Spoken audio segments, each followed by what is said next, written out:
Bonjour Famara Sané. Bonjour. Famara Sané, vous êtes analyste politique. On a installé la 14e législature. Comment analysez-vous cette installation de la 14e législature? Merci, comme vous venez de le dire. Hier, tous les Sénégalais l'ont constaté. Ils ont été témoins d'une scène qui n'a jamais prévalu ici, surtout particulièrement la présence des au niveau de l'hémicycle, mais également le comportement de nos parlementaires. Et ces actes ne sont pas vraiment la démocratie sénégalaise, qui à un moment donné constituait un miroir à travers le monde entier, et particulièrement pour le Sénégal.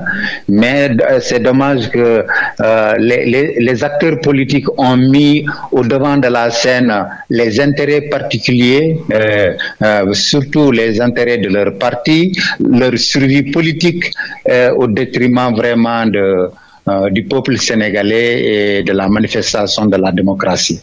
Est-ce qu'on peut appeler une assemblée de rupture cette 14e législature avec tout ce qu'on a vu hier, avec tout ce qui s'est passé hier lors de son installation? Non, on ne peut pas parler de rupture, parce que la rupture, c'est dans la continuité, c'est dans la pratique, c'est dans le fonctionnement. Et pour le moment, comme on n'a rien vu, nous sommes dans des questions de procédure, de mise en place des structures de l'Assemblée, des structures du Parlement, sinon de l'Assemblée nationale, des structures qui sont appelées à gérer le fonctionnement de cette Assemblée.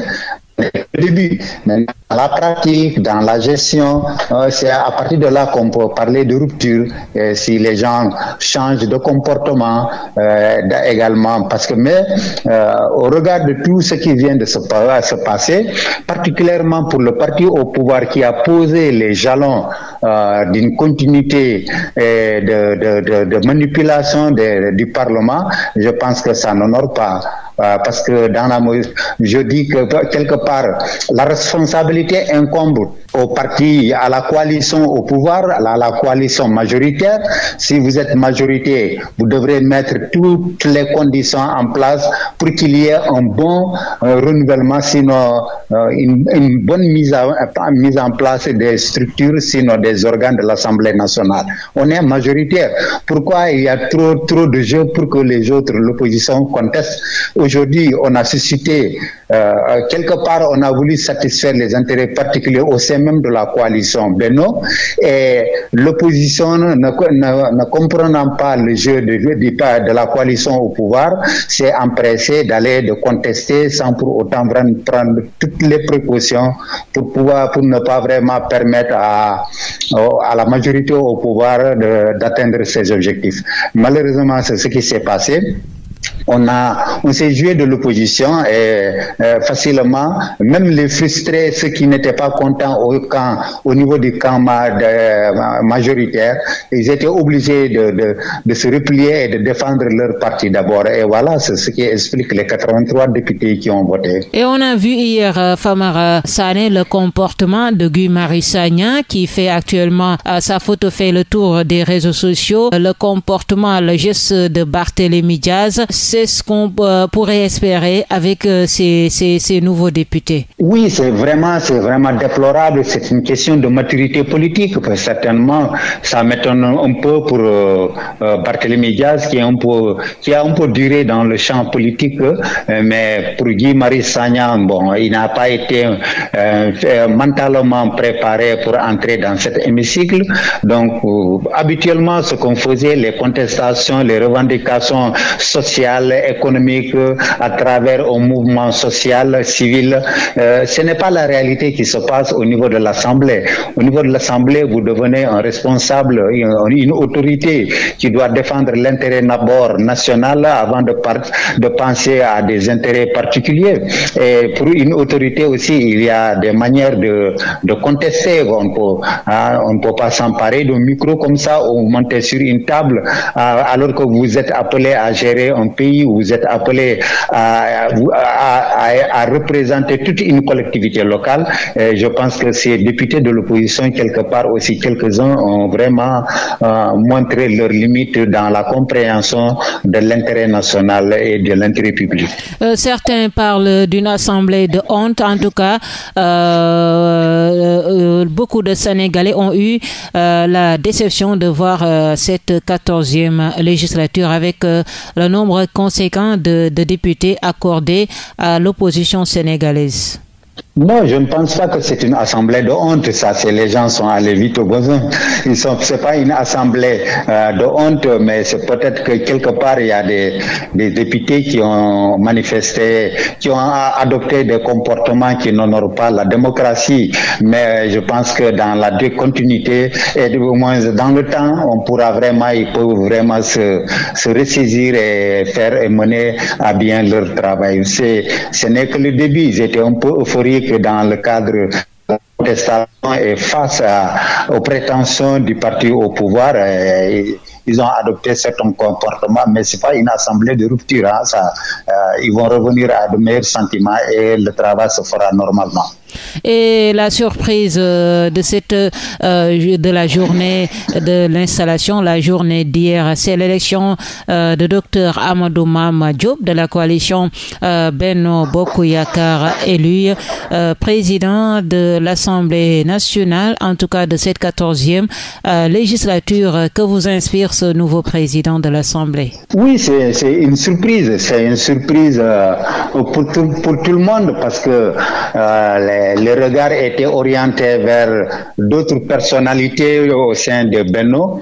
Malheureusement, le président, c'est lui qui ça relève de sa prérogative de faire un choix. Et lui, il a pensé que c'est un choix judicieux. Quelque part aussi, il a ses options, il a ses arguments, les objectifs à atteindre, et c'est lui qui a la prérogative de choisir quelqu'un, et il n'a pas choisi quelqu'un qui n'est pas de Benno. Et je pense que le président, étant donné qu'il est du parti au pouvoir, et cela se justifie aussi par, c'est un militant de la première heure, et donc je pense que c'est un choix judicieux. Maintenant, les autres aussi ils ont la possibilité de critiquer quelqu'un qui n'est pas tellement... Il y a des gens qui ont mouillé le maillot, qui ont accepté d'aller au front et qui n'ont pas été vraiment choisis. Et c'est le cas d'Aminata Touré. Oui. Je la comprends aussi et je pense qu'elle a raison quelque part de contester parce que on l'a utilisé plusieurs fois, mais malheureusement, au dernier moment, on se débarrasse d'elle pour aller choisir un autre.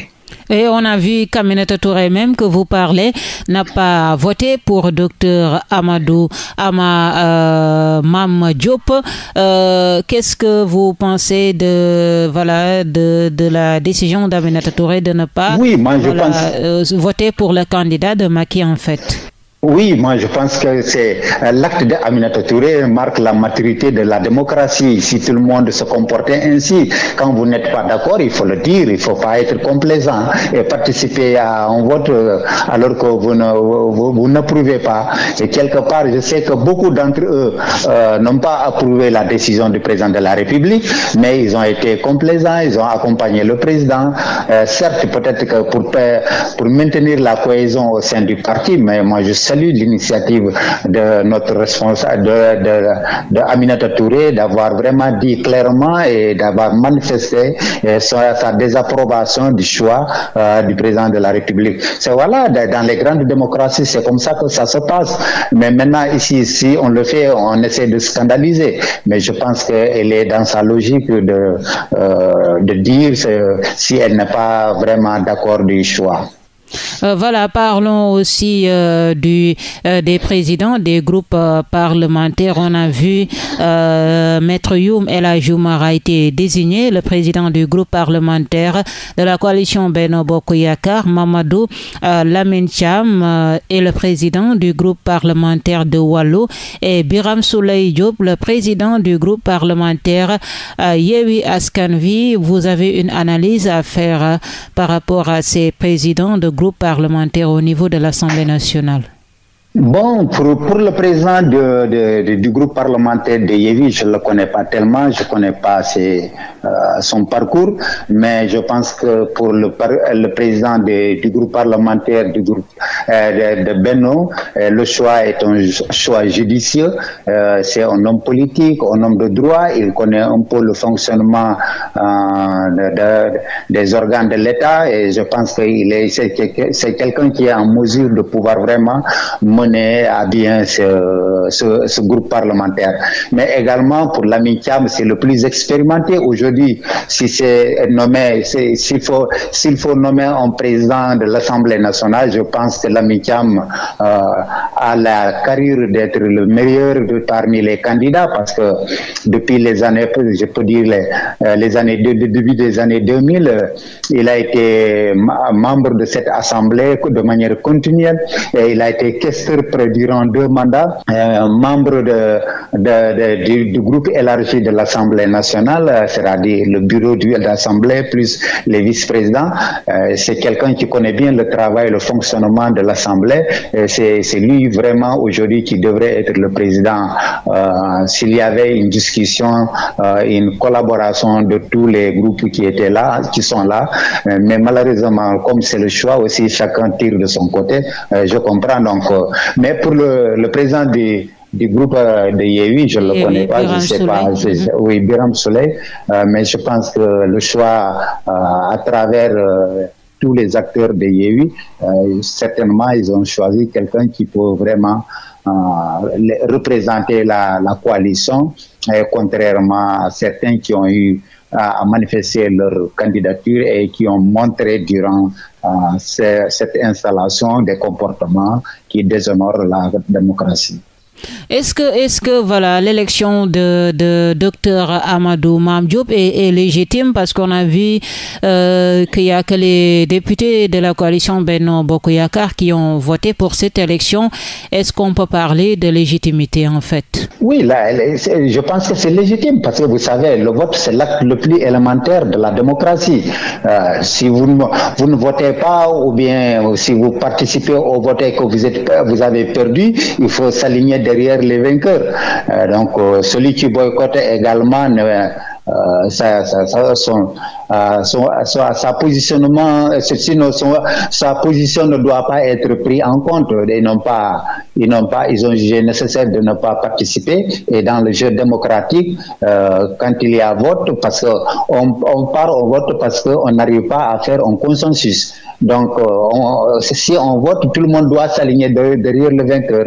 Et je pense que c'est aujourd'hui un président crédible qui est là et tout le monde doit accepter parce que les autres ont accepté volontairement de ne pas participer au jeu démocratique et ils se sont retirés. Peut-être qu'ils ont leur jugement par rapport aux critères qui sont mis en place, mais Amadou Mame Diop aujourd'hui est un président légitime. Et le président Macky Sall, face à cette assemblée de bras de fer qui s'annonce déjà, comment Macky peut gérer ce pays en fait? Oui, ça sera une gestion très difficile. Nous allons vers une assemblée où les débats seront vraiment des débats très houleux. Si chacun s'agrippe sur ses positions, parce que le président n'a pas la majorité absolue, il a une majorité relative. Souvent les gens disaient il a la majorité absolue. Il n'a pas de majorité absolue. Il a une majorité relative. Certaines lois ordinaires ne peuvent pas passer à l'Assemblée parce qu'il ne pourra pas vraiment avoir les 3/5 de l'Assemblée. Et donc là, nous nous contenterons de quelques lois ordinaires, de quelques réformes simples qui ne demandent pas la majorité absolue. Et difficilement, il va falloir négocier avec l'opposition pour que certaines décisions puissent passer. Donc ça sera une assemblée de consensus ou une assemblée de blocage. Ça sera une assemblée de consensus pour régler certaines questions ou ça sera une assemblée de blocage. Et là, ça risque le président, au lendemain des élections, le président de la République, s'il y a toujours blocage, le nouveau président sera obligé de prendre une décision, soit de dissoudre l'Assemblée pour chercher une majorité. Et cela aussi entre dans le jeu démocratique. Famara Sané, Rewmi FM vous remercie. Merci beaucoup, madame. Voilà, je rappelle que vous êtes analyste politique. Merci, madame.